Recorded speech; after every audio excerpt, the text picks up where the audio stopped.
don't worry about your work, you give it up. What do you want? You want a roof? I'll give you. You want food every day? I'll give you.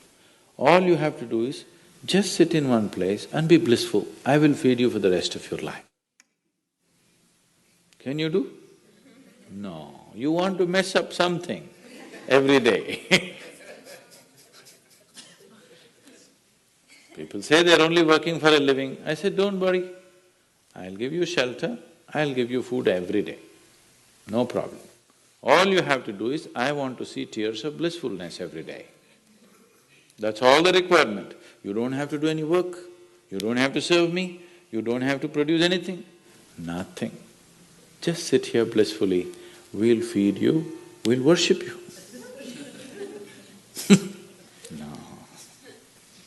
So the problem is not in your work, the problem is not in your life, the problem is not in the world that you live, the problem is just that you have not done the necessary things for this one to flow through this effortlessly, beautifully. The necessary work has not been done and we are just hoping it'll happen by accident. It doesn't happen by accident. Lot of people in the world think United States of America is heaven. But people who live here don't think so at all. Isn't it so? Isn't it? A lot of people in the world are dying to get an entry into the country. If you open up the southern borders, 10 million people will enter tomorrow morning because they think this is heaven. But you are not experiencing it that way, isn't it? You are not experiencing this as heaven because hell and heaven is not a geographical place. Hell and heaven is what you make out of yourself, isn't it? Too much talk about heaven has been going on because there are too many people who made a hell out of themselves. If you had made a heaven out of yourself, would you talk about going to heaven? If you sit here and you're feeling ecstatic right now, would you aspire to go to heaven, I'm asking? Once it happened, early 20th century,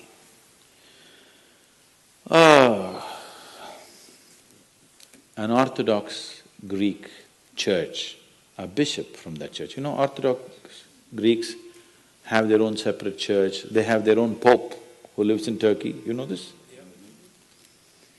So a bishop from this order had heard so much about Indian mysticism and he wanted to go to India, but he never got around to make it because he had to serve the cloth that he wore.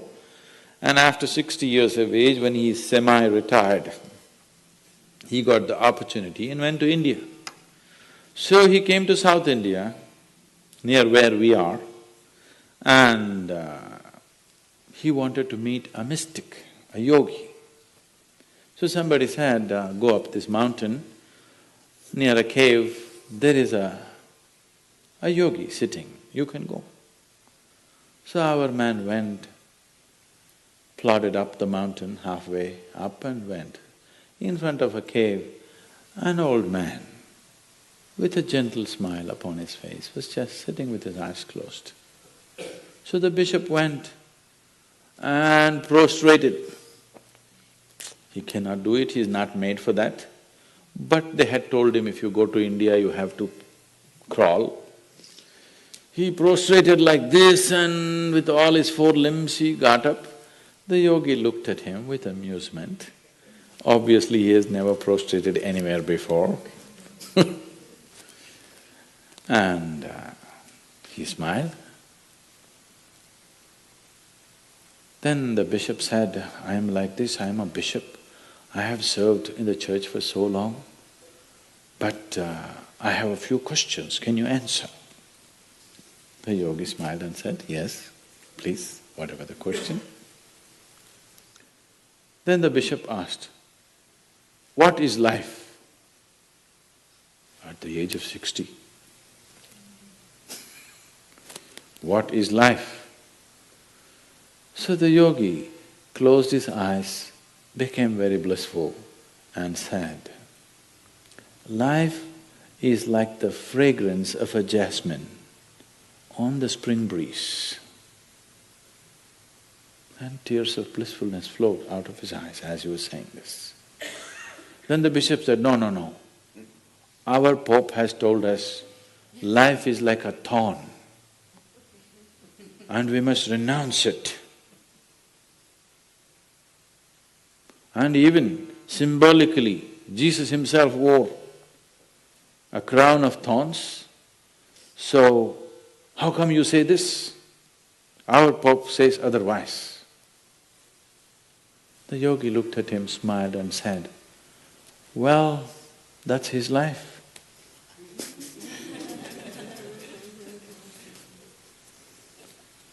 So, what you make out of it is not because of where you are, what you are, it is just what you make out of it, isn't it? Yes. So, have you created the necessary mechanism? Have you created the necessary system? Have you created the necessary ingredients within you to make this like the fragrance of jasmine on a spring breeze and not a thorn? If it's a thorn, we must pluck the damn thing out, isn't it? Isn't it so?